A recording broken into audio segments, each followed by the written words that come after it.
एक बंदर और बकरी भालू नचाता तो मदारी।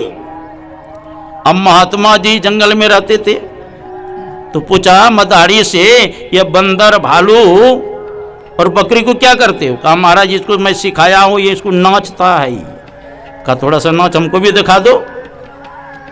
सोचा कि बाबा जी को दिखाएं, कुछ पैसा देगा ये, आप फ्री फंड में देखेगा, समय भी बर्बाद होगा।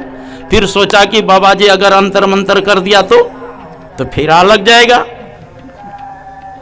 तो अच्छा ठीक है, थोड़ा दिखा देता हूं। डमरू निकाला और बंदर भालू नचने लगा, सिखाया हुआ था।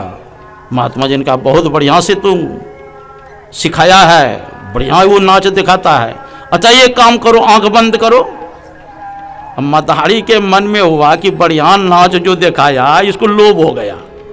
आंख बंद करेंगे, बंदर भालू बकरी लेके भाग जाएगा। कार्य नहीं लेंगे, आंख बंद करो ना। तो रस्सी पकड़ लिया बंदर भालू का, रस्सी हाथ में, और आंख बंद किया। आंख जैसे बंद किया तो कहते आंख को खोलो, तो आंख खोले तो बंदर भालू बकरी गायब। लेकिन कहते रस्सी तो यहीं पर आया हमारे हाथ में। अब महात्मा जी भी पासे में बैठे हैं, तो ले गया कौन बंदर भालू बकरी को? फिर अपने तरफ जब देखता है, अरे पहले तो फटा हुआ वस्त्र था, बड़ा सुंदर है राजकुमार वाला, शरीर भी बड़ा सुंदर हो गया। महात्मा जी में करामत है। इतने में बहुत से फौज आई, कहते राजा साहब आप बैठे महात्मा के पास, हम लोग ढूंढ रहे हैं कहां चले गए। बैठिए बैठिए। हाथी पर बैठा लिया। तो मने मन सोचता है जब ये कहा ही रहा है राजा, तो क्यों हम चुप रह जाए। हाथी पे बैठ गया, राजमहल ले गया, राजगद्दी पर बैठा दिया। अब राजगद्दी पर एक मदारी बैठा, तो उसको भजन करना चाहिए ना। अब मन में हुआ ये तो हमारा छोटा राज है, दूसरा जो पड़ोसी है उसको भी जीत ले। उस पर चढ़ाई क्या, उसको भी जीत लिया। कई राज्य को इकट्ठा कर लिया। अंतिम में एक राजा बड़ा बलवान था, जितने बार ये चढ़ाई किया उतना बार हरा दिया। तो जितना दुख बंदर भालू बकरी को नचाने में नहीं था, उससे अधिक दुख हो गया इसको।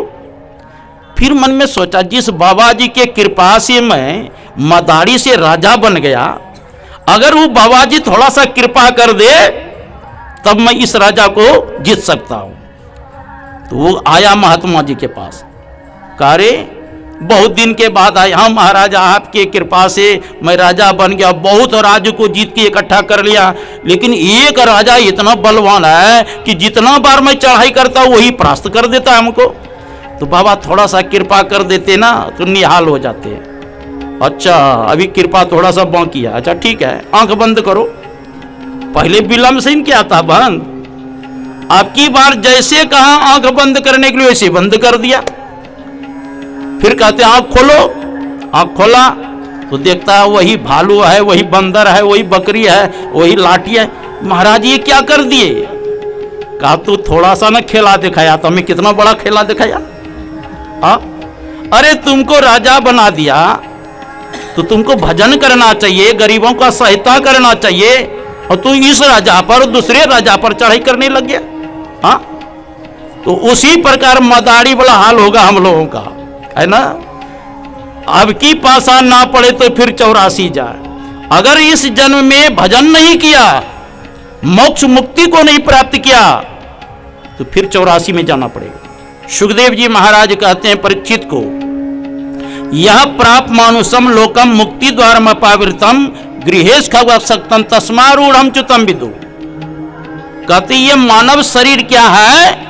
मोक्ष मुक्ति प्राप्त करने के लिए, और खुला हुआ मोक्ष का दरवाजा है यह मानव शरीर। ऐसे शरीर को प्राप्त करके अगर मोक्ष मुक्ति को नहीं प्राप्त किया तो क्या होगा? ऊपर से नीचे गिर जाओगे।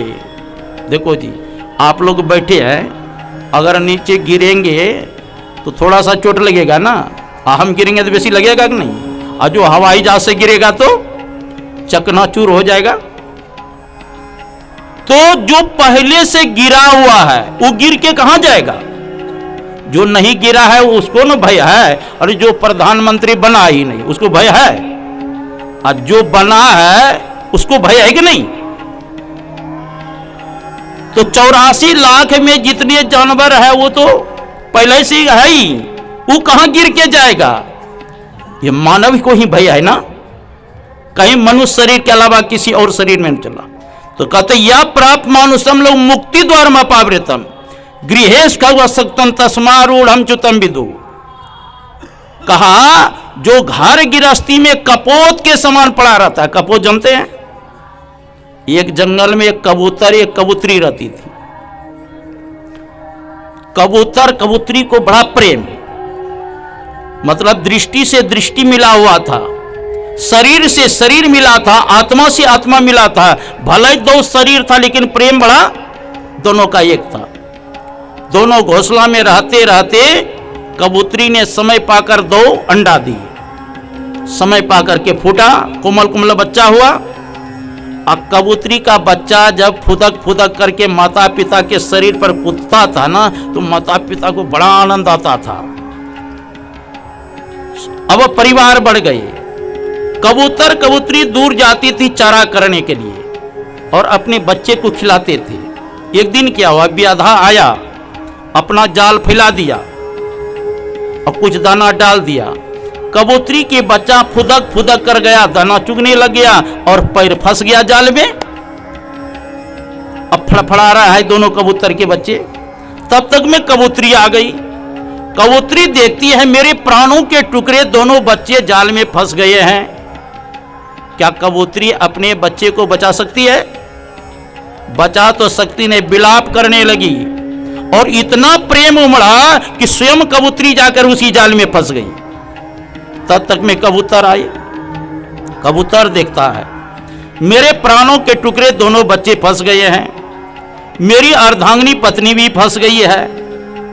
अब बड़ा विलाप करने लग गया कि पत्नी के बिना बच्चे के बिना यह जीवन विधुर हो गया, विधवा हो गया।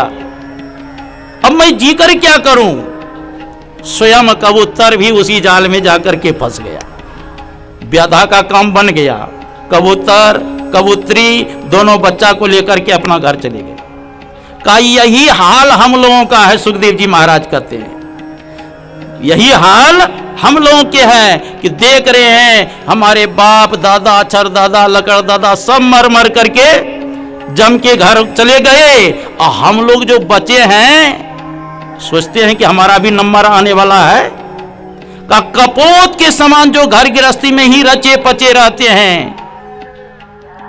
तो वह बहुत ऊपर चढ़ करके नीचे गिर गए। जाति सतेनो लभते किलिम सत्यम तत्रापि दुर्लभम खलु बदोजोत्तम यस्तन पालयति लालितेन्द्रियानि तस्यामृतम छरति हस्तगतम प्रमादात्।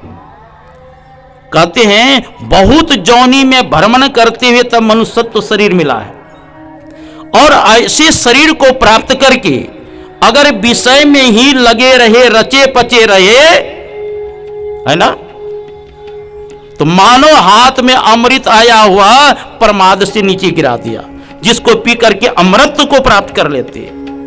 तो अमृत क्या है? परमात्मा का नाम ही है ना।